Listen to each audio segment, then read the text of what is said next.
So images like this one here on the left are really familiar. And even if you couldn't see the title of my talk, I think everybody would know that this is a picture of Florence Nightingale, the lady with the lamp, as she's become known. But she was so much more than that. This really doesn't do her justice at all. And the vision of the lady with the lamp, or the administering angel, is a product of the Victorian PR machine, because she became a real celebrity and they tried to package her up into a suitable role model for women at a time when the only career options available were wife or nun.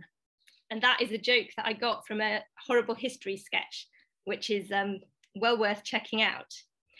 So the aim of this talk today is to convince you all that way more than Lady with the Lamp, she was in fact an Agile pioneer. And I'm going to do that by walking you through the Agile skills that she demonstrated. Right, so deliver quickly to gain trust.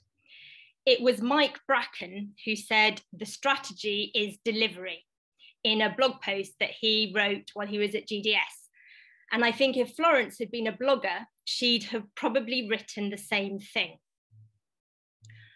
And I'm going to tell you a story to illustrate that. So Florence and her team went on an arduous, difficult journey to Scutari Hospital in the Crimea. And when they arrived, they were met by the army doctors who said, sorry, you're not coming in. A hospital's no place for a woman. We're not going to let you do anything around here. And when you're in this position where you don't have the trust or the authority to do the work that you want to do, there's two approaches that you can adopt. The first one is find a way to get something done while observing the constraints that have been imposed. And the second is to obtain the authority that you need to proceed as you want. And Florence did both of them. So she didn't take no for an answer. She negotiated with the doctors who were telling her to go away, and they reached a compromise, which is why I'm showing you this picture here of a hospital kitchen. They agreed, okay, you're not going to let us into the hospital, but we will let you into the kitchen. That is an appropriate place for a woman. And in fact, by letting Florence and her team into the kitchen, they were opening up a really juicy, meaty set of problems that she could get her head around solving. The British Army in the Crimea were plagued by logistics problems. It was really difficult to get food to the front, and communication problems. Once they got there, it was really difficult to find out what was going on. So this was her chance to sort out supply chains and focus on getting nutritious, good food available for invalids in the hospital. And there's a really sad story about soldiers in the Crimea who were dying of scurvy. So the army arranged a shipment of 9 tons of limes, which against the odds made it to the front and were available there, but nobody knew what this shipment was, nobody knew what it was for, and the 9 tons of limes were left to rot. So by letting Florence and her team into the kitchen, she could begin to get her head around these problems alongside introducing proper hygiene methods and sorting out the kitchen, and in fact was able to reduce the death rates before she'd even been allowed into the hospital wards. And at the same time, she went for approach number 2, which is obtain the authority to proceed as you want. So she was a very well-connected young woman and was a close personal friend of Sidney Herbert, the Minister for War, who had asked her to put together a team to go out to the Crimea. So she got in touch with him and asked him to issue the order so that she and her team would be allowed to do the work that they were there to do. And he issued the order.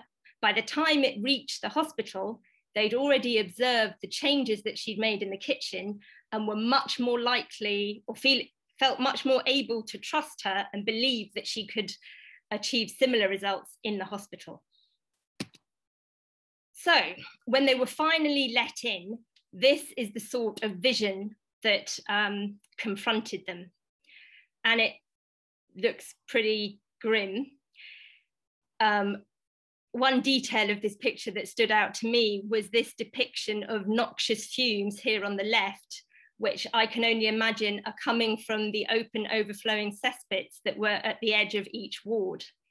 And Florence Nightingale, if I digress for a second, famously was the first person to observe a correlation between lying in a bed that was near an overflowing cesspit and a reduced chance of survival.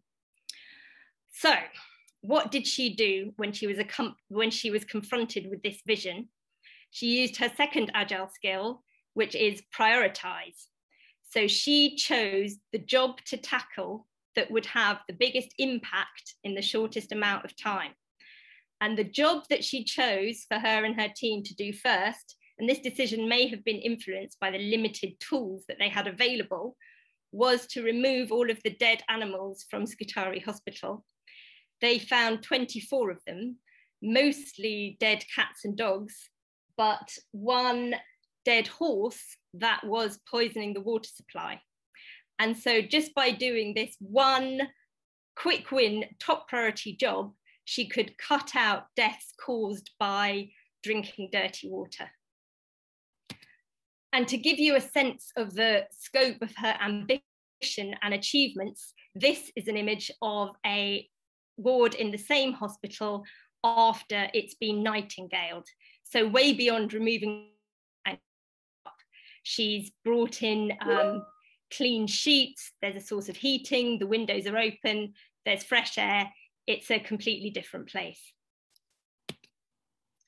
Right, so we'll move on to her next Agile skill, focus on a meaningful outcome. And the outcome that Florence chose to focus on was healthy soldiers. Initially, she focused on reducing death rates. This was what she cared about, but her ambition went way beyond this. She wasn't satisfied with simply improving chances of survival for soldiers in Scutari Hospital. She brought in a library so that they could educate themselves. She set up a program of lectures and education so that they could prepare for another career after the army. And she even set up a system of banking so that they could send money home to their families rather than spending it all in the local bars. Right, this is one of the Agile skills that she's actually fairly well known for. So Florence Nightingale was unusual for a woman of her time in that she had studied statistics from a very early age, and she'd always been really fascinated with the power of data, and particularly with using data to tell a story. And these charts are charts that she pioneered to tell the story of outcomes of patients in Scutari Hospital.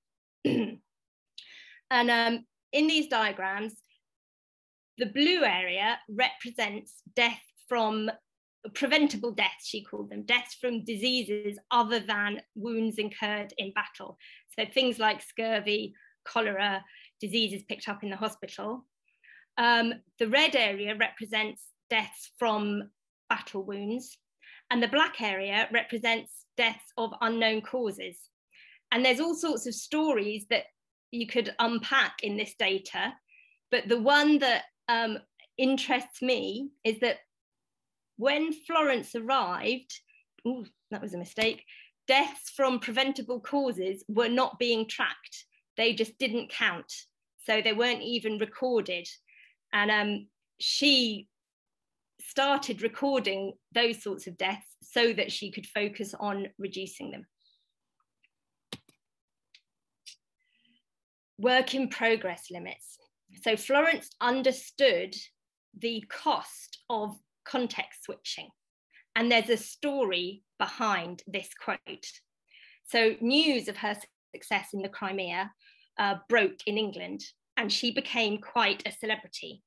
And the Times, utterly unrequested by Florence, set up a money raising service to raise money for Florence to come back to England and transform healthcare back home. And I've written down what they suggested to Florence. So they wrote a column in which they asked for a cut and dried prospectus detailing how she proposed to spend the money once it was raised. And this is her response. I won't read it out to you because I think you can all read it. But what she's saying is, let me focus on doing one job at a time and not get distracted with my next massive project. And even if I was to produce this cut and dried prospectus, this plan would only be altered or destroyed. I don't know enough now to come up with a detailed plan. And the alternative that she suggested was to learn through doing. The only plan I have is to put myself in the poorest and least organised hospital in London, and there learn from experience how the money may best be spent. So she's saying, yes, you appreciate my success in the Crimea, but there's no magic formula. You need to learn from the circumstances and adapt your behaviours accordingly.